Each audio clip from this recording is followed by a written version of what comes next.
Thank you very much for the invitation. I will be sharing with you some of my new research on apathy in today's times.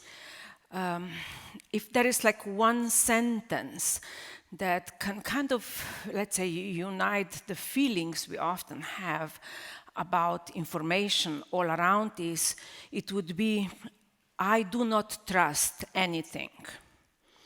Now, I remember when the war started in Ukraine, I was reading a report by an American journalist who is originally from Kazakhstan. Her name is Mila Sanina, and she said that when she was speaking with her relatives in Kazakhstan, those who were watching traditional news, let's say television, immediately believed Russian propaganda about the war, or they were calling it special military operation.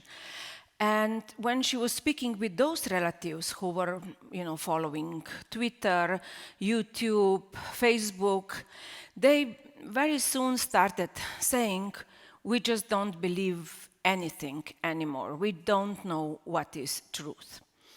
Now, at the height of the pandemic, you probably remember, we also had a kind of a similar problem. What is truth? Is there a virus? Should we protect or not to protect? Should we get vaccinated or not? There were a lot of information claiming that there is no virus and everything related to COVID-19 is fake. Many family members and friends stopped talking since they just could not agree on what is true and what is fact. And we also remember that some countries were lying about COVID, while other countries were doing quite a lot of panic, sometimes also to strengthen their authoritarian rule. Now, the way propaganda works at time of internet and social media has significantly contributed to these divisions in regards to truth and facts. We all know here that social media and the complicated algorithms, which are mostly secret, are determining which information gets more visibility. And we also know that commercial propaganda and state propaganda have also contributed to the cacophony of voices about truth and facts. Now, in the middle of all this overload of information, more and more people are closing their eyes while others are propagating lies and conspiracy theories.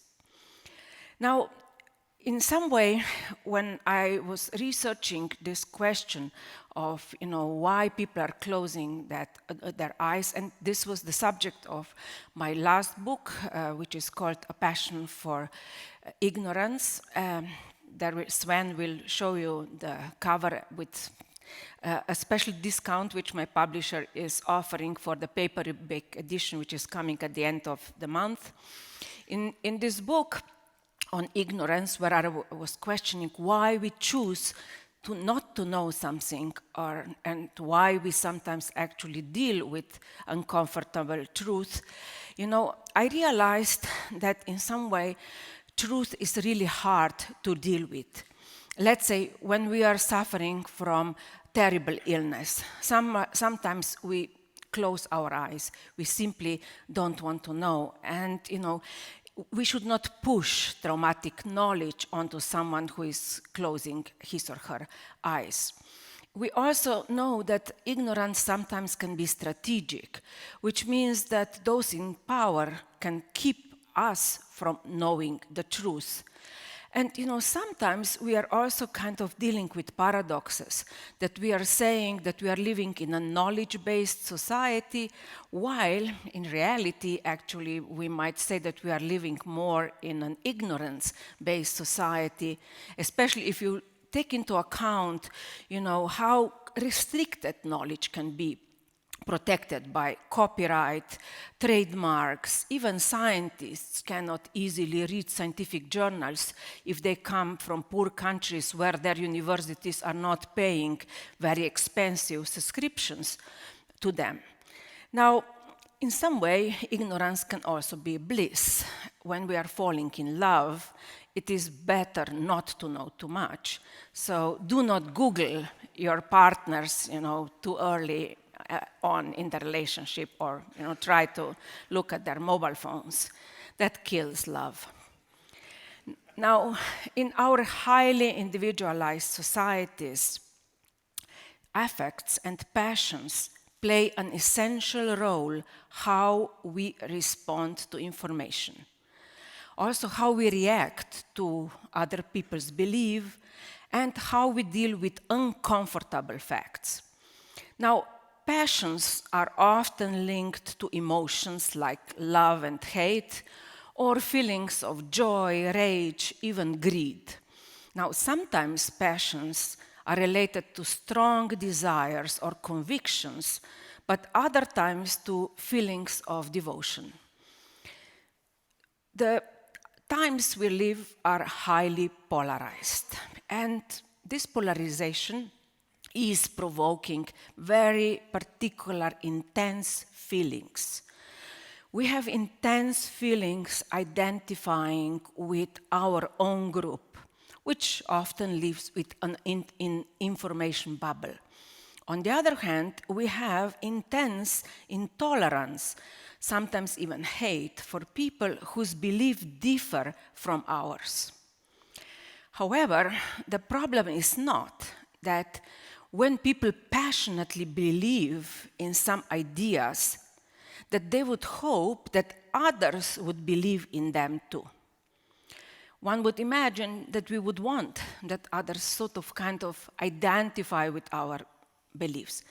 Now, what we are observing more and more is that people who are sharing strong beliefs, especially conspiracy theories or lies, fake news, they do not necessarily believe in this. But this, what they are sharing, the content, is becoming some kind of a weapon which tries to wound or discredit the other's points of view.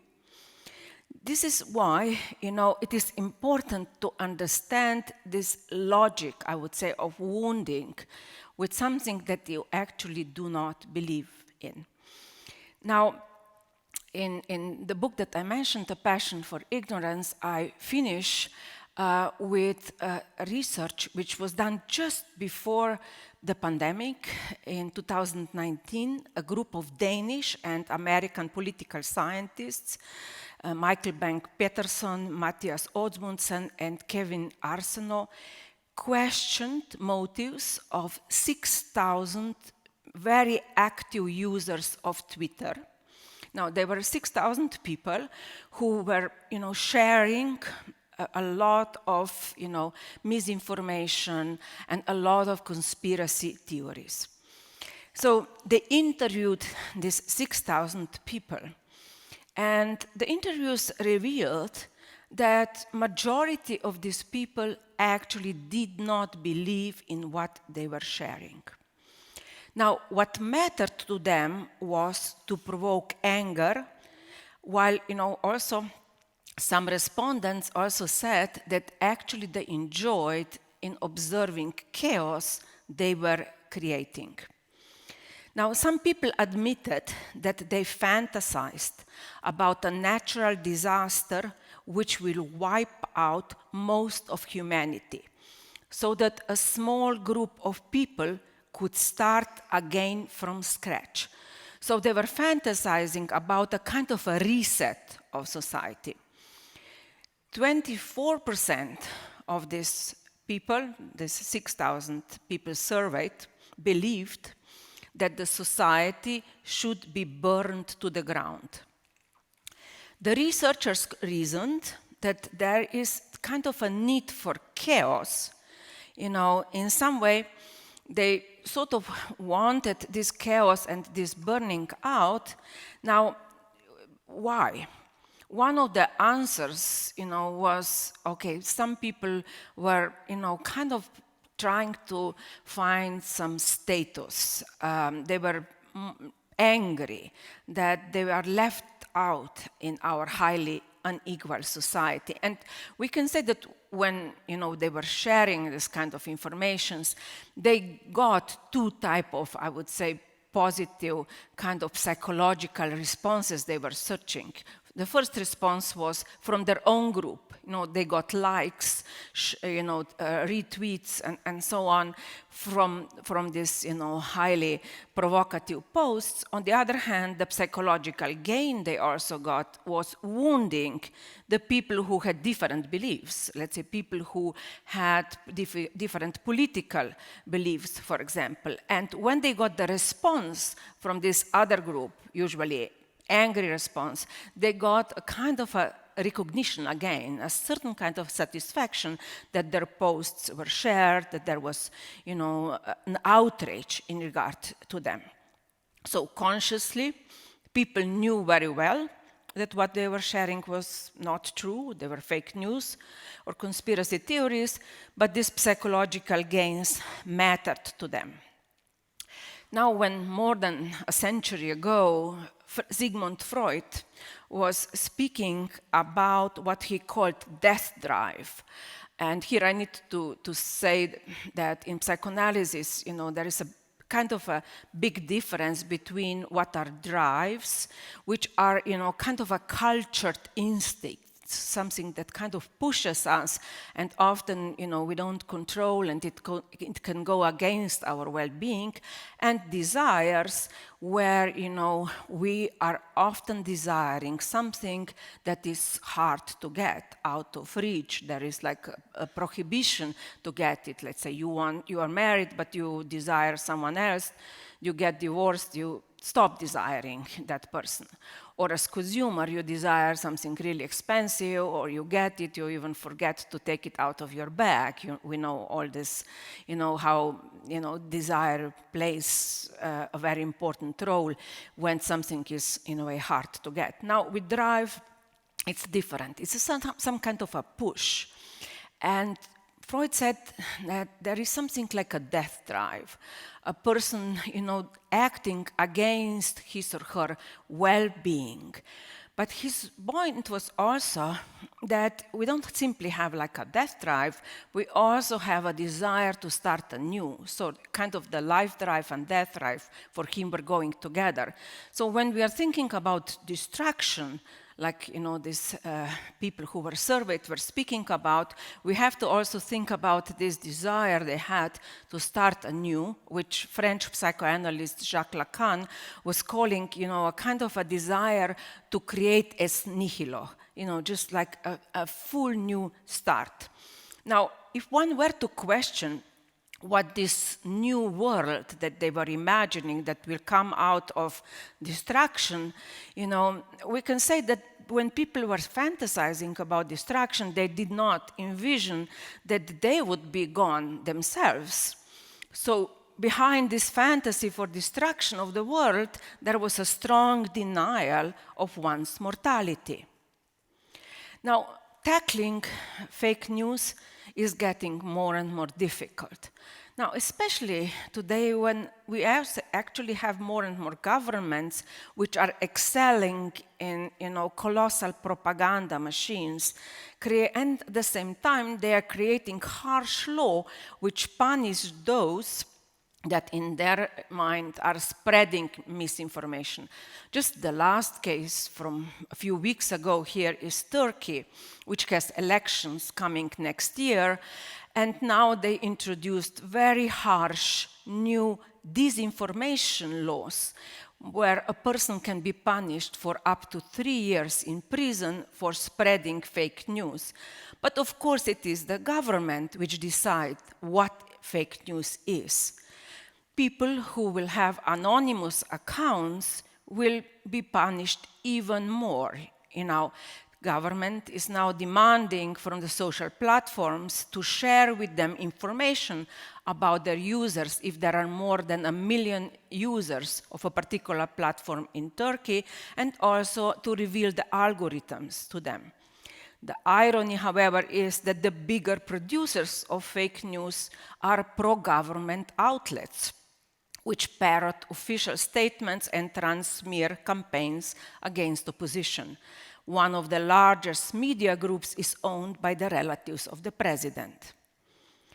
Now, from the start of the war in Ukraine, the question of what is truth and what is not has been at the forefront of the debates in Russia.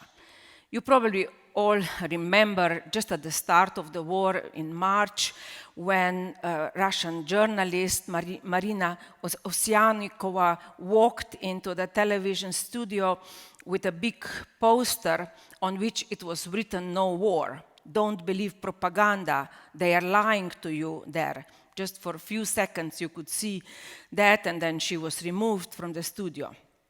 Now, when this protest happened, immediately in the online world in Russia, the debate started, was this protest truth or it was fake?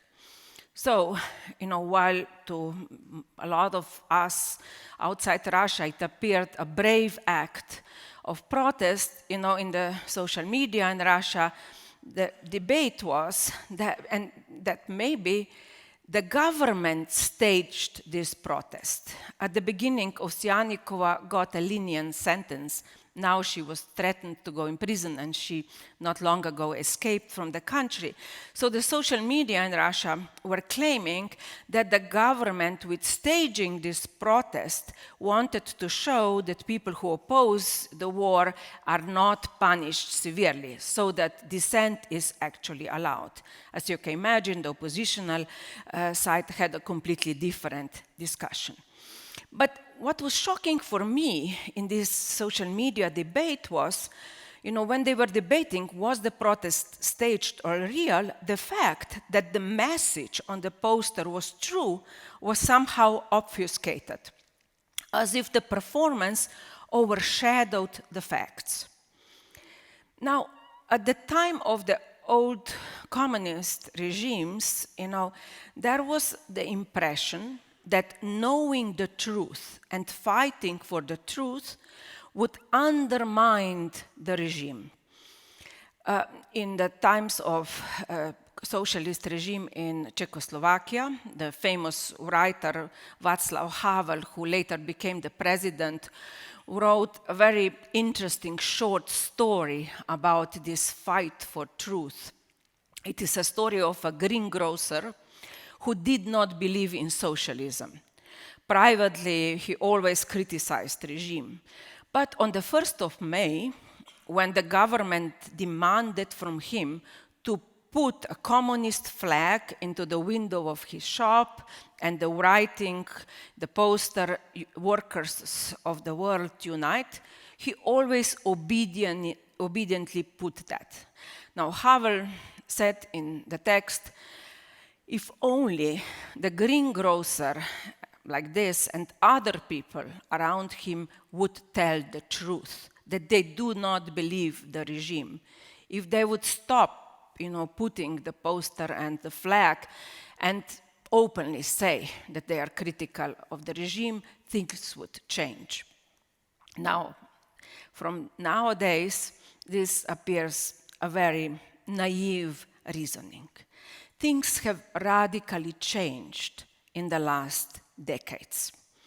It is not anymore that we can fight against the power by telling the truth, because in some way the power mechanism thrives on doubt that it has created about what is true and what is fact.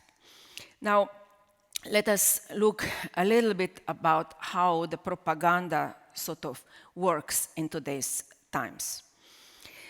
Peter Pomerantsev, Ukrainian-born author who lives in London, wrote a very interesting book called "This is Not Propaganda," where he points out, analyzing various regimes around the world, how they use propaganda, in some way that, authoritarian regimes, and one example for him is definitely Putin, are in a way governed by something that he calls political technologists.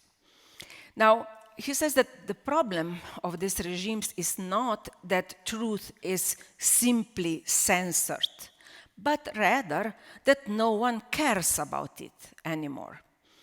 Life becomes more and more in these regimes, but also, I would say, in others, like a reality show. Like in Russia, for example, Putin is the main star of this reality show. He is like a performance artist, changing from one role to another. Sometimes he looks like a businessman, other times like a soldier, still another time like a hunter, a spy, a tsar, a superman. Now, in this reality show, in a way, no one cares about truth, and propaganda machine works hard to constantly instill doubt also in other regimes around the world, for example, in meddling in US and other elections. Now, we can say that in the past, we already in some way saw this kind of, let's say, changes in how people identify with sort of authorities or not, and what kind of, let's say, personal attitude they have in the past. Now, in Russia, for example, there has been an interesting analysis done already in around 2005, when Russian journalist Masha Lipman asked herself, when she saw that Putin is creating more and more an authoritarian regime, let's say, why are people becoming more and more apathetic? And why they do not resist the regime that is forming under Putin's tutelage? Her idea was that in some way people started taking for granted that they are living in a hostile world, where authorities care only about themselves, are corrupt, and have no concern for the people's well-being. Now, because people stop having hope that the regime would change, they in some way start looking for the holes in the system, and they start to trick the system. People start pretending that they are obedient, but they lie and cheat and steal. Now, Lipman pointed out that in some way the system that developed in Russia in post-socialism in some way very quickly started functioning in a very similar way in which it already functioned in socialism. Because in both systems people were lying, and often they did not expect people to believe in them. In response, people were lying to authorities and to each other. So in some way, the success of Stalinist terror was that it taught them not to trust anyone and to pretend to be loyal.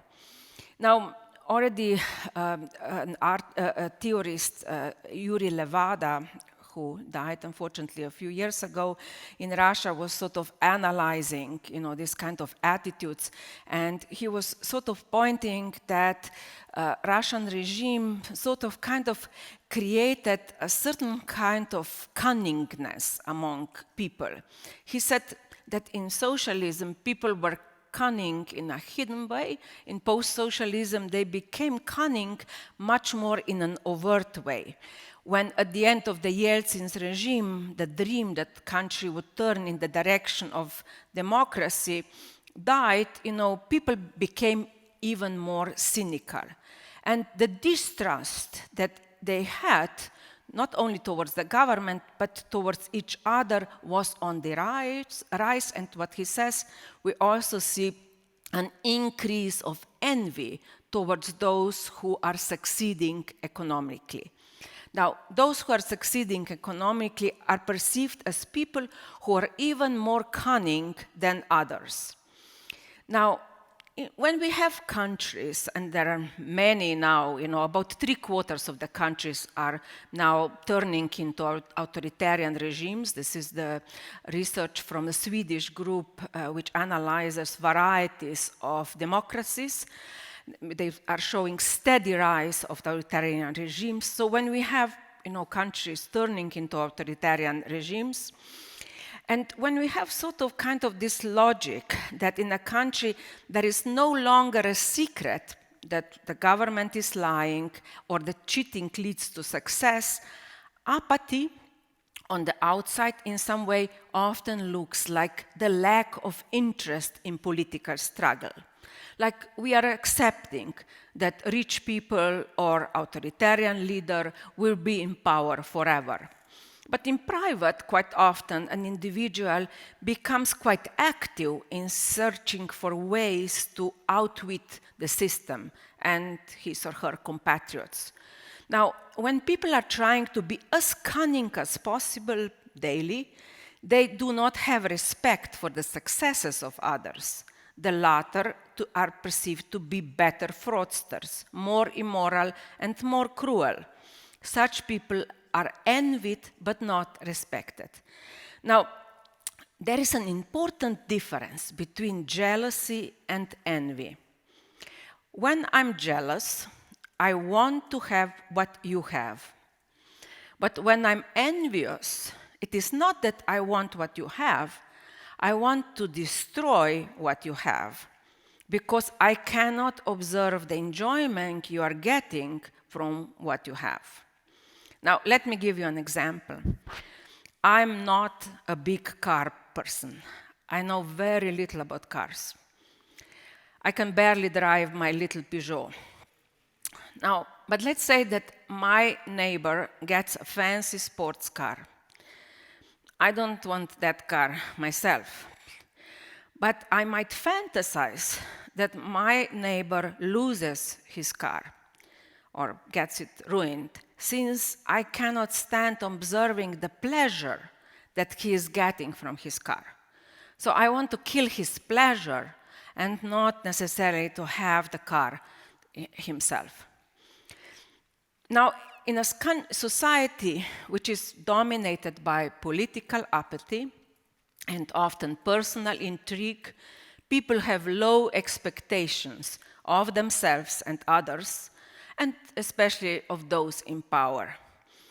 And when people expect nothing more than fraud, they are often not ashamed that they are cunning. However, they can become angry with themselves when they are too cynical or when they are too idealistic. Now, a society with no common values often cannot fight for common goals. Such society is often highly fragmented and full of lonely individuals who might be willing to sacrifice for their narrow family, but not for much else. Now, Sigmund Freud, in his work on group psychology and analysis of ego, connected the question of how to create in a society the idea of social justice and how to kind of formulate the idea of what is a group spirit with a kind of a proposition which might sound a little strange today. His idea was that if we want to create group spirit and idea of social justice in some way where we perceive ourselves equal to others and no one stands out, we have to limit ourselves. And of course, we are hoping that others will limit themselves too. But he said, behind this demand, for social justice, when I'm limiting ourselves, there is often a feeling of envy. So he takes a strange example of envy related to infection. Now, he says that, let's say that we have a society where, there is an infection going around and it is syphilis. Let's say a syphilis is, in the society and we are observing in some way what is happening and suddenly we get this infection. And he says, we become often envious of people who are not infected. But he says, although we are envious in some way, and we might have an unconscious desire to infect others, consciously we are not expressing these feelings because, a group spirit has been created, an idea of justice exists in society, and we have internalized these ideas, which is why a reversal of hostile feelings happens in us towards positive social ties, which means that consciously we are saying to ourselves and others, I will not infect you, I will try to protect you. Now, unconsciously, of course, the hostile feelings might exist, the envy and so on, but they are pushed aside because of the process of socialization that has happened. Now, what is happening in today's times when we are highly individualized? Also, when we are living in the social media world, and where these mechanisms of socializations in some way are falling apart. We are not forming in some way a new idea of a group spirit, where we would reverse aggressive feelings towards positive social ties. Rather, the anonymity and the distance that our communication nowadays relies on, especially when we are in the online world, somehow allows us to fully express our aggressive feelings and sometimes even find enjoyment in them. Now, when I'm speaking about somehow apathy and also change in social sort of kind of feelings, the spirit of society, I'm kind of reminded of the discussions that existed in the middle of the previous century about, what are the kind of the positive and negative effects of apathy. Strangely, in the 50s, in the United States, there was quite a passionate debate on apathy. And there were a number of political theorists who claimed apathy is a good thing. Some people said, if we have, some people who are apathetic in society, that means that democracy is working great. If people don't want to go voting, it's great. We shouldn't force them to vote. Democracy means that you can choose to vote or not to vote. So maybe apathy shows that democracy is functioning. Others were saying, actually, people should have the right to apathy. Now, of course, still others were saying, but maybe apathy is good, because if we have too many people passionate in society, then, we have too much fights. People are passionately defending their ideas, so if some people are apathetic, we will have more fights. Of course, critics at that time already pointed out that quite often it is the upper classes who are not apathetic, but the lower classes. And, the upper classes find all kinds of ways to passionately fight to continue being in power.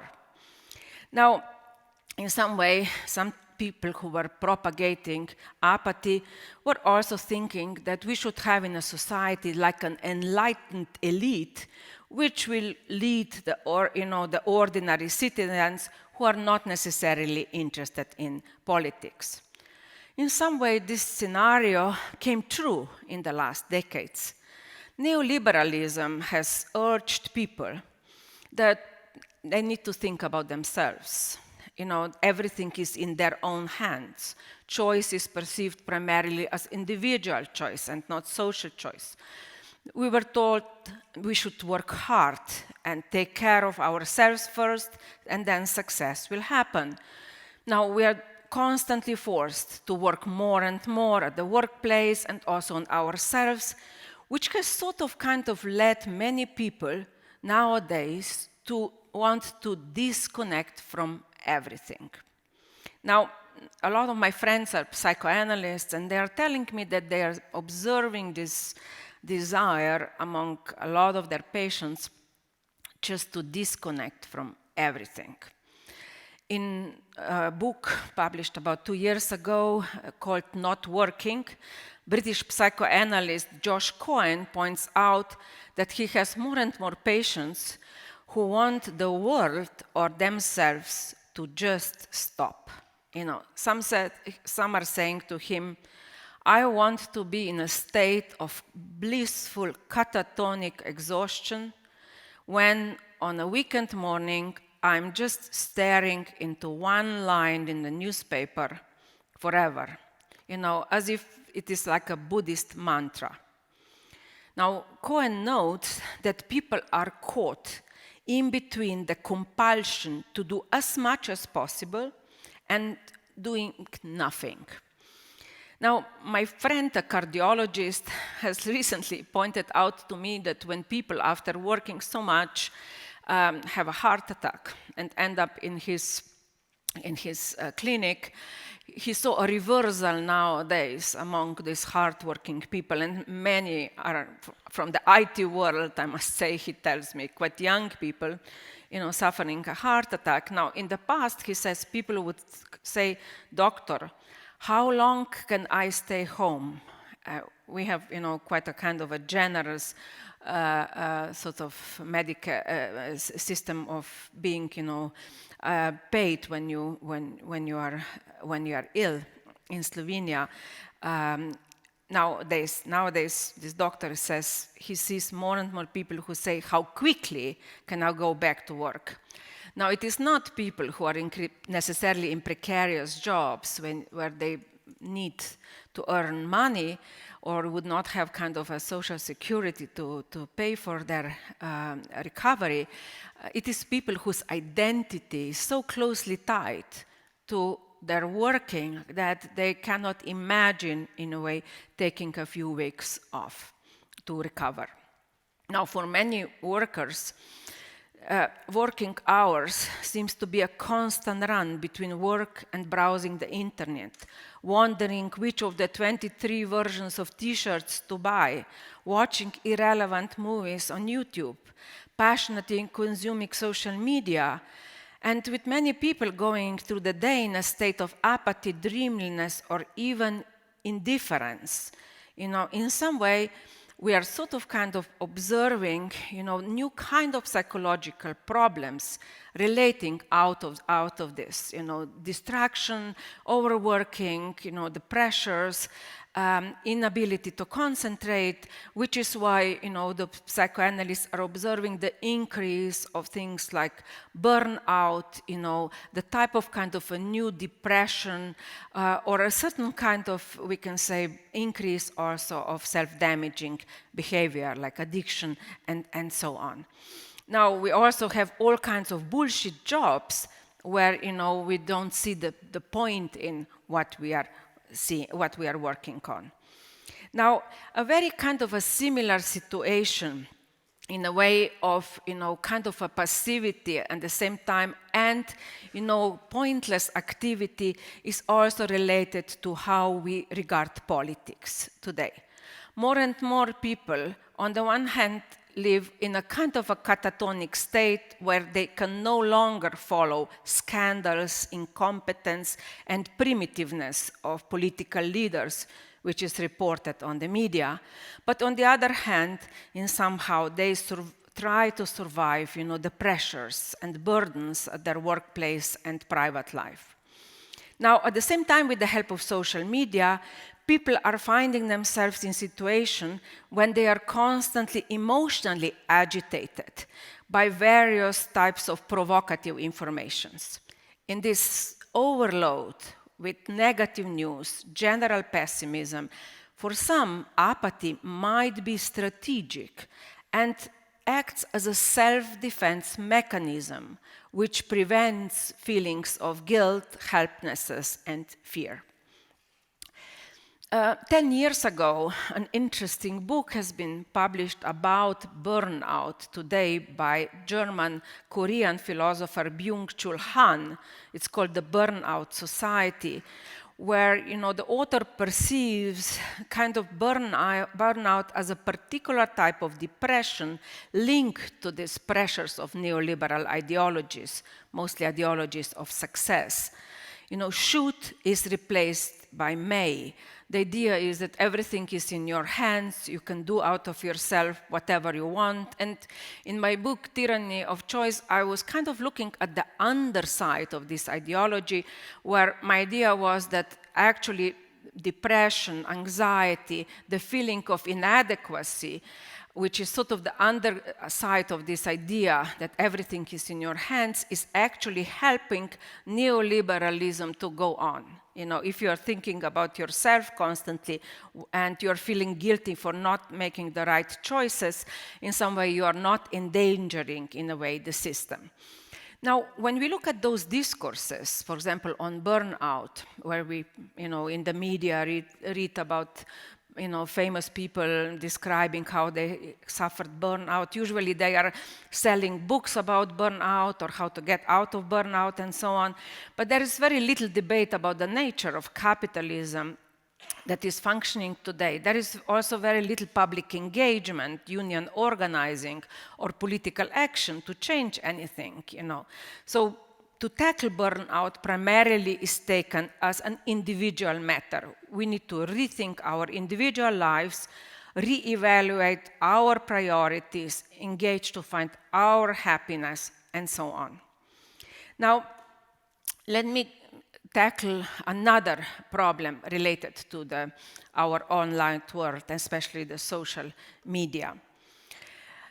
A very important psychological mechanism that we observe in regard to social media is a feeling of inadequacy, especially in regard to our image.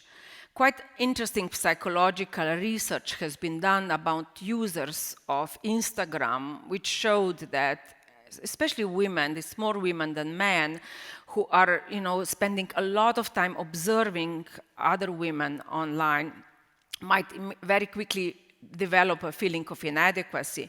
But those who are posting a lot of their their images usually sort of feel even more inadequate. Now, why? We know very well that the way we see ourselves in the mirror is sort of influenced by society around us, by culture in general. So psychoanalysts who have studied, you know, what they call the mirror stage, when we start recognizing ourselves, have figured out that the one who tells you this is you, and the society around you, which sort of kind of socializes you, influences how you start regarding yourselves. And Susie Orbach, British psychoanalyst, in her book Bodies, has shown that nakedness, the perception of weight, beauty, are very much influenced by the cultural settings. And if we move, let's say, as children from one cultural setting to another, it might be that we are still affected by the early, you know, cultural setting and the way they defined nakedness. Now, the social media have created a new mirror stage, which has kind of created problems with our self-reflection. So on top of us having, you know, constant pressure to promote ourselves and, you know, to be visible in the online world, we are also in some way kind of dealing first with our own image, but in a new way also with the social relations. Like liking and sharing posts of other people became almost like a new price we are paying for friendships. And of course, we are expecting to be liked and recognized back. So we need to take into account in some way how the new social media has reshaped us and how they are affected the process of socialization. And they are also something we need to look at when we analyze deep anger and distress that some people are sort of expressing in the online world. And here, for example, I'm thinking, for example, about the incels, which I'm discussing more in the book A Passion for Ignorance. And I hope that Sven will share the image of it and the quote.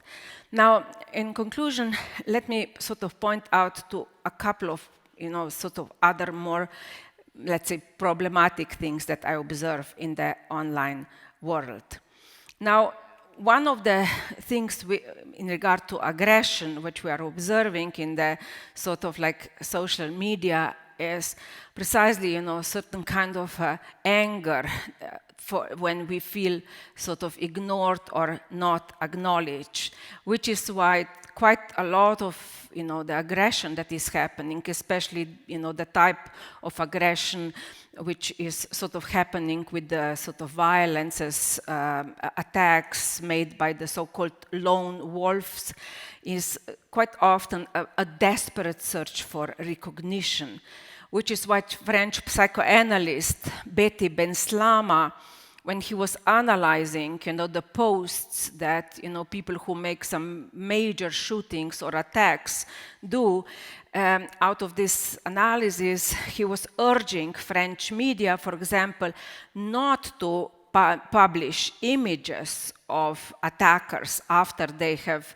sort of, created some, engaged in some incredible violence, because, they were searching for recognition and publicity, which might encourage others to commit similar type of violence. Now, let me, at the very end, return to the issue of apathy. Now, in our society, we do not get less apathy if we have more information.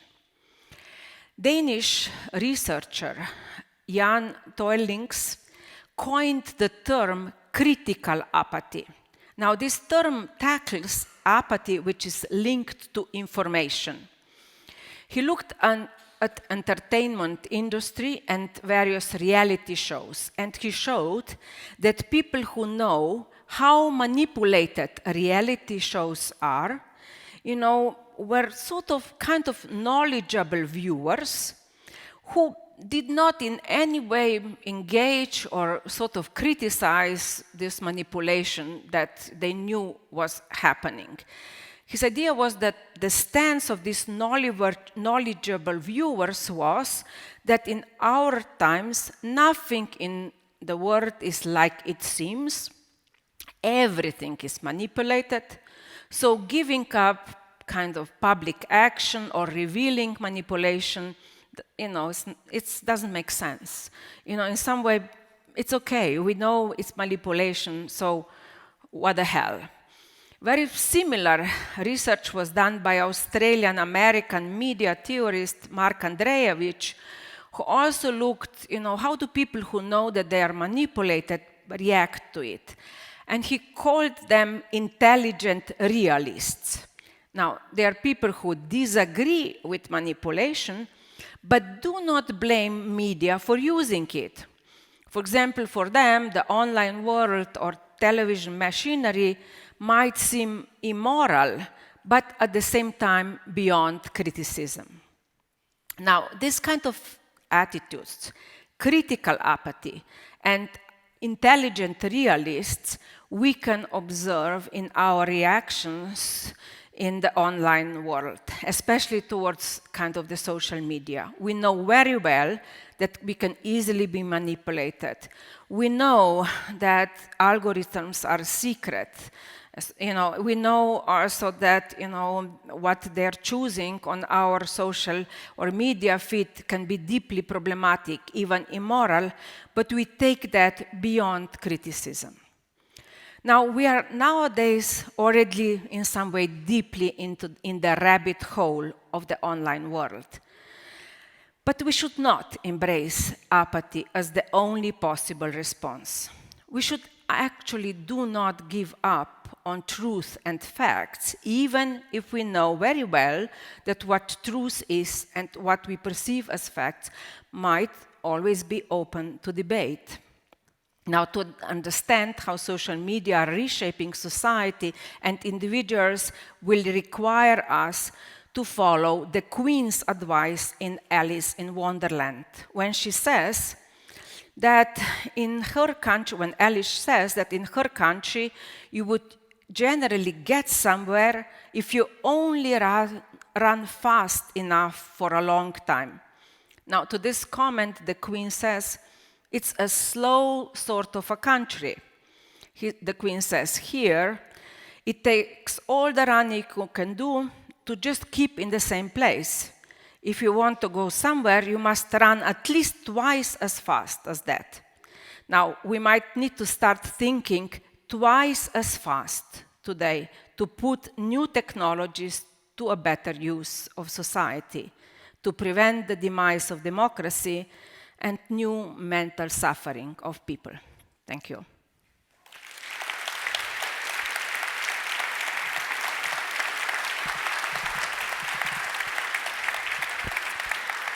So we don't have time for questions, but I do encourage you to come up and speak with Renata. And as the last thing, I would like to put her book that's coming out at the end of November with the discount code on the screen so that it's just for you here at Øredev in case you're interested in it. And Lars, if you can switch the screen, I'm ready for that. So here you go. Thank you all for coming today and for your engaged attention. Please get some rest tonight because tomorrow is a big, long day full of fun. So thank you so much and enjoy the rest of the evening. Thank you. Bravo. Thanks.